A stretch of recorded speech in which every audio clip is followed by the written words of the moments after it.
Hai and Assalamualaikum. My name is Nur Arika Balkis binti Muhammad Azmi. And my name is Nur Syahada binti Fazli. We are from AS2732B. Today, we will present a real criminal case where forensic evidence played a major role in solving the crime. We chose the Kenny Ong case, a well-known case in Malaysia involving kidnapping, rape and murder. In this case, several types of forensic evidence were used, including fiber evidence, which we will highlight. This is the case of Kenny Ong, a 29-year-old IT analyst. On June 13, 2003, Kenny Ong went missing from the basement car park of Bangsa Shopping Complex in Kuala Lumpur. She was there with her family and went alone to get her car after the dinner. A few days later, her burnt body was found in a manhole along Old Klang Road. The suspect was Ahmad Najib Aris, a 27-year-old aircraft cleaner. He was arrested and charged with kidnapping, rape, and murder. For your information, this case is one of the most well-known criminal cases in Malaysia. It shows how forensic science, especially fiber and DNA evidence, help to solve the case and bring the suspect to justice. This is the victim, Kenny Ong Lay Kian. She was 29 years old at the time of the incident. Kenny worked as an IT analyst and had been living in the United States for several years. She came back to Malaysia in June 2003 to spend time with her family. Kenny was known as a kind, caring, and intelligent person. She was very close to her family and loved by everyone who knew her. Her sudden disappearance and tragic death shocked the entire nation.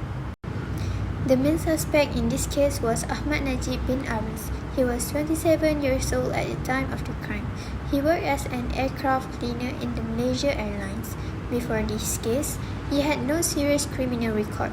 He was arrested after forensic evidence linked him directly to the crime. So, how the crime is actually happened?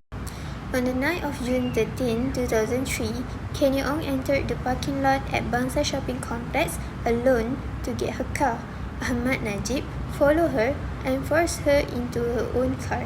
He then drove out of the parking lot, pretending to be helping her. Along the way, he stopped briefly and let a man speak to Kenny through the window, but the man didn't realize that she was in the danger, and he continued driving. Later that night, Ahmad Najib raped Kenny and then murdered her by stabbing her in the chest. To hide the crime, he then burned her body and dumped it in a manhole along Old Klang Road. And sadly, the burned body was found after 3 days later on June 17, 2003. Many people wonder why Kenny allowed the suspect to drive out of the parking lot without raising the alarm. This is because the suspect acted calm and pretended to help her, likely threatening her quietly. She may stay calm, hoping he would let her go. This shows how some criminals use manipulation and fear instead of immediate violence to control their victims. So actually, what is his motive? Ahmad Najib did not know Kenny Ong personally. He saw her alone in the parking lot of a shopping mall and decided to take advantage of the situation. His main intention was to rape her. After committing the assault, he became afraid that she would report him to the police. To stop that from happening, he decided to kill her. After murdering her, he tried to hide the crime by burning her body inside a manhole. He covered it with tires and poured cement, hoping to destroy any evidence and avoid getting caught. It matched Najib's description of the murder. Here is the key evidence from this case. Firstly, fiber evidence helped strengthen the case. Fibers found on the robe and her clothes were similar to those used in aircraft cleaning, which matched materials from Najib's workplace. This helped connect him to the tools used in the crime and supported the idea that physical contact had occurred. Secondly, DNA evidence played a big role. Semen found on Kenny Ong's body was tested and matched Ahmad Najib's DNA. There are also blood stains inside her car, also matched her DNA, proving that she was injured while inside the vehicle. Next is CCTV footage showed Ahmad Najib driving Kenny Ong's car with her inside. A police officer spotted the car and tried to stop it, but Najib drove off, raising more suspicion. Furthermore, Najib later confessed to the crime during the investigation. He brought the police to the location where he had burned the body. His confession matched the forensic findings, including the condition and location of the body. And lastly, the burned body was found in a manhole at a construction site covered with tires.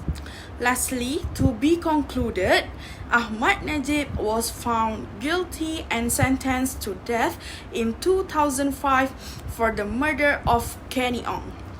In this case, forensic evidence played a major role in solving the crime, and one of the key pieces was fiber evidence, which helped link Najib to the victim's clothing and the rope used during the crime.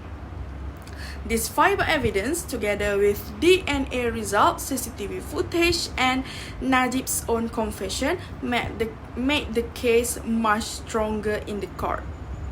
It shows that even very small evidence like fibers can be crucial in proving someone's guilt.